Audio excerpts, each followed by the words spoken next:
ኢራን ሚሳኤሎችን ማስወንጨፍ እስካላቆመች ድረስ ቴህራን ትቃጠላለች ስትል እስራኤል አስጠነቀቀች። የፖሊስ ኃላፊው በጦማሪው ግድያ ታሰሩ።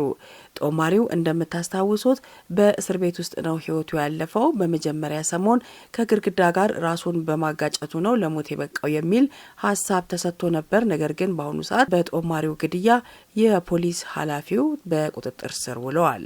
እንደዚሁም በኢትዮጵያ ለታራሚዎች አማራጭ የሚሆን የቅጣት ማስፈጸሚያ መመሪያ እየተዘጋጀ ነው። ጤና ይስጥልኝ ክብራትና ክብራን የቻናላችን ቤተሰቦች እንዴት ቆያችሁልን? እነዚህንና ሌሎች መረጃዎች አሰናድተን መጥተናል።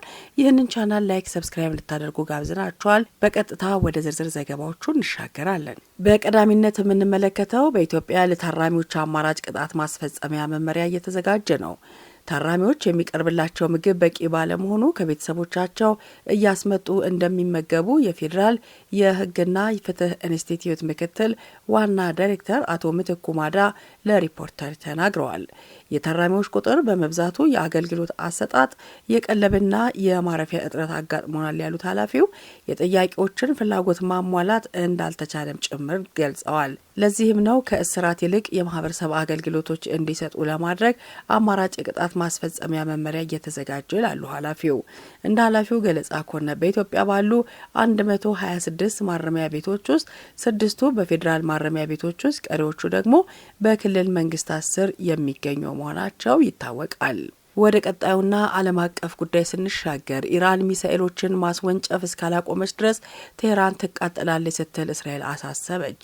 ኢራን በእስራኤል ላይ የድሮንና የሚሳኤል ጥቃት ስትፈጽም በዋነኝነት ሃይፋ እንዲሁም ደግሞ ቴል አቪቭ ኢላማ ተደርገዋል። እስራኤል በበኩሏ በኢራን ዋና ከተማ ቴህራን የሚገኙ ኢላማዎች ላይ ጥቃት እየሰነዘረች መሆኑ ተገልጿል። በቴህራን የነዳጅ ማከማቻ ኢላማ ያደረገው ጥቃት ተፈጽሞ ከፍተኛ እሳት በስፍራው መነሳቱ ተዘግቧል።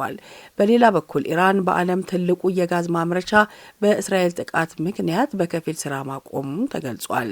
እስራኤልና ኢራን የሚሳኤል ጥቃቶችን ሲለዋወጡ በከተሞቻቸው በቴል አቪቭ፣ ኢየሩሳሌምና ቴህራን ፍንዳታዎች ተሰምተዋል። እስራኤል ሐሙስ ዕለት፣ አርብና እንዲሁም ደግሞ ዛሬ ሌሊቱን የኒኩሌር ይዞታዎችና የጦር አዛዦች የፈጸመቻቸውን ጥቃቶች ተከትሎ ኢራን አጸፋዊ ሚሳኤሎችን ወደ እስራኤል እያስወነጨፈች ነው። ኢራን ወደ እስራኤል ያስወነጨፈችውን ባላስቲክ ሚሳኤል ተከትሎ የከተሞች ማስጠንቀቂያ ደወሎች እየተሰሙ ነው። በዚህ ጥቃት 3 እስራኤላውያን ሲገደሉ በርካቶች መቁሰላቸውም ሪፖርት ተደርጓል። የተለያዩ መገናኛ ብዙሃን በኢየሩሳሌም ፍንዳታ መሰማቱን ተከትሎ የቴል አቪቭ ሰማይ ጥቁር ጭስ ሸፍኖት መዋሉንም ተዘግቧል። እስራኤል በኢራን በፈጸመችው ጥቃት የኢራን እስላማዊ አብዮት ዘብ ዋና አዛዥ፣ የሀገሪቱ ጦር ኃይሎች ጠቅላይ ኤታማዦር ሹም እንዲሁም ደግሞ 6 የኒውክሌር ሳይንቲስት መገደላቸውን የኢራኑ መንግስታዊ ሚዲያ ዘግቧል። እስራኤል በፈጸመችው ጥቃት 78 ሰዎች መገደላቸው እንዲሁም 320 ኢራናውያን መቁሰላቸውን ያስታወቀችው ኢራን አብዛኞቹ ሰላማዊ ዜጎች ናቸውም ስትል ነው የገለጸችው። እስራኤል ሐሙስ ለአርብ አጥቢያ በመላው ኢራን ባሉ የኒውክሌር ይዞታዎች፣ ወታደራዊ ስፍራዎችና የመኖሪያ ስፍራዎች ላይ በፈጸመቻቸው በርካታ ጥቃቶች ከፍተኛ የጦር አዛዦችና 9 የኒውክሌር ሳይንቲስቶች መገደላቸው ብዙዎች እንዳሳዘነ እየተገለጸ ነው። የእስራኤል ጠቅላይ ሚኒስትር ቤንያሚን ኔታንያሁ አገራቸው አርብ ማለዳ የፈጸመችው ጥቃት የኢራን የኒውክሌር መሰረተ ልማትና የባላስቲክ ሚሳኤል ፋብሪካዎችን ለመጉዳት ያለመ ነውም ተብሏል። ጠቅላይ ሚኒስትር ራይዚያንግ በበኩላቸው የሚያንሰራራ አንበሳ ዘመቻ ሲሉ በጠሩት ጥቃት ከተገደሉት መካከል የኢራን አብዮታዊ ዘብ ኃላፊና የአገሪቱ ጦር ኃይሎች ኢታማዦር ሹም ይገኙበታል። ህጻናትን ጨምሮ በርካታ ሰላማዊ ሰዎች መገደላቸውም ተዘግቧል። በዓለም ላይ በኢራንና በእስራኤል መካከል ያለውን ጠላትነት ያህል የመረረና የከረረ ግንኙነት ያላቸው አገራት የሉም ቢባል ማጋነን እንደማይሆን ይነገራል። በዚህም የተነሳ ሁለቱ አገራት በቀጥታና በእጅ አዙር አንዳቸው ሌላኛውን ለመጉዳት ሲጥሩ ቆይተዋል። የኢራን መሪዎች ጠላት የሚሏት እስራኤል ከምድረገጽ እንድትጠፋ እንደሚሹ በይፋ ከመናገር አልፈው በቅርቡ ሰላም የሚነሷትን ቡድኖች ሲደግፉ ቆይተዋል። የእስራኤል ፖለቲከኞችም አንደኛዋ ስጋት ከሚሏት ኢራን ሳትቀድማቸው ለመቅደም በሚል ባገኘችው አጋጣሚ ሁሉ ጥቃት ይፈጽሙባታል። እስራኤል ቁልፍ የምትላቸውን የኢራን ወታደሮች ኢላማዎችን፣ ባለስልጣናትና ሳይንቲስቶችን አድብታ ስታጠቃ ኢራን ደግሞ በበኩሏ በእስራኤል ዙሪያ በሚገኙ አገራት ውስጥ ያሉ ታጣቂ ቡድኖችን በመደገፍ ሰላም ስትነሳት ቆይታለች። ከነዚህ መካከል የፍልስጤም ሐማስ፣ የሊባኖሱ ሄዝቦላህ፣ የየመኑ ሁቲ ቡድኖች በኢራን እየተደገፉ ጥቃቶችን በእስራኤል ላይ የሚፈጽሙ ናቸው። የኢራን የመከላከያ በጀት 7.4 ቢሊዮን ዶላር አካባቢ የነበረ ሲሆን የእስራኤል ግን ከእጥፍ በላይ ሆኖ 19 ቢሊዮን ዶላር ነው። ከምጣኔ ሀብት አንጻር ደግሞ የእስራኤል አጠቃላይ አገራዊ ምርት ከኢራን በእጥፍ የሚልቅ ነው። እስራኤል ለውጊያ ዝግጁ የሆነ 340 ወታደራዊ አውሮፕላኖች ሲኖሯት ይህም ኢላማ የለዩ ጥቃቶችን የመፈጸም ብቃትን ይሰጣታል። ካሏት የጦር ጀቶች መካከል ደግሞ ረጅም ርቀት ተጉዘው ጥቃት የሚፈጽሙ ኤፍ-15 አውሮፕላን እጅግ በዘመናዎቹ ኤፍ-35 አውሮፕላኖች ደግሞ ከራዳር እይታ ውጭ የሚጓዙ ሲሆን ፈጣን አጥቂ ሄሊኮፕተሮችም አሏት። ኢራን ደግሞ 320 የሚደርሱ የውጊያ ብቃት ያላቸው አውሮፕላኖች ባለቤት ነች። ጀቶቿ በ1960ዎቹ ዓመተ ምህረት እንደ አውሮፓውያኑ አቆጣጠር ስሪቶችን ጨምሮ ኤፍ4፣ ኤፍ5፣ ኤፍ14 የጦር አውሮፕላኖች እንዳሏት አይአይኤስኤስ ገልጿል። የኦስሎ የሰላም ጥናት ተቋም ኒኮላስ ማርሽ እንደሚሉት ከሆነ ኢራን ካሏት አሮጌ የጦር አውሮፕላኖች መካከል ምን ያህሉ መብረር እንደሚችሉ ማወቅ አስቸጋሪ ነው ብለው ነበረ። ምክንያቱም የአውሮፕላኖቹን መለዋወጫ በአሁኑ ጊዜ ማግኘት በጣም አስቸጋሪ ነው ሲሉም ጨምረው ገልጸዋል። ኢራን ከእስራኤል ጋር ስትነጻጸር ያላት የመከላከያ ስርዓት ዘመናዊ ቴክኖሎጂ የሚጠቀመው በጣም ዝቅተኛ ደረጃ ላይ ያለ ነው። ስለዚህም በእስራኤል ላይ የሚፈጸም የኤሌክትሮኒክስ ጥቃት ከባድ ጉዳትን ሊያደርስባት ይችላል። ወደ 89 ሚሊዮን የሚጠጋ ህዝብ ያላት ኢራን ከእስራኤል አንጻር ትልቅ ሀገር ነች።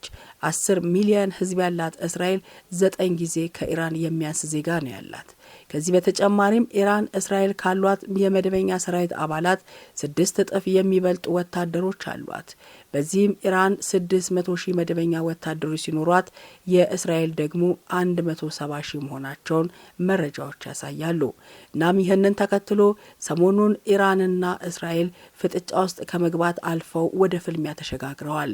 ይህንንም ተከትሎ ነው ኢራን ሚሳኤሎችን ማስወንጨፍ እስካላቆመች ድረስ ቴህራን ትቃጠላለች ስትል እስራኤል ያስጠነቀቀችው።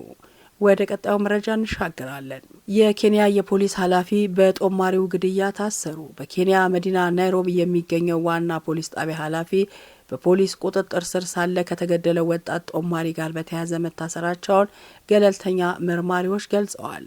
ከጣቢያው አዛዥ ሶምሶን ታላም በተጨማሪም የፖሊስ መኮንኑ ጀምስ ሙኳንና የደህንነት ካሜራ በማጥፋት የተከሰሱ ቴክኒሽያን በቁጥጥር ስር ውለዋል። ፖሊስ ጦማሪው አልበርት ኦጅዋንግ የሞተው ጭንቅላቱን ግድግዳ ጋር በማጋጨት ራሱ ላይ ጉዳት በማድረስ ነው ያለ ቢሆንም ይህ በሐኪሞች ውድቅ ከተደረገ በኋላ ሰፊ ቁጣ ተቀስቅሷል። ሐኪሞች አልበርት ሕይወቱ ያለፈው በደረሰበት ጥቃት ምክንያት እንደሆነም ድምዳሜ ላይ ደርሰዋል።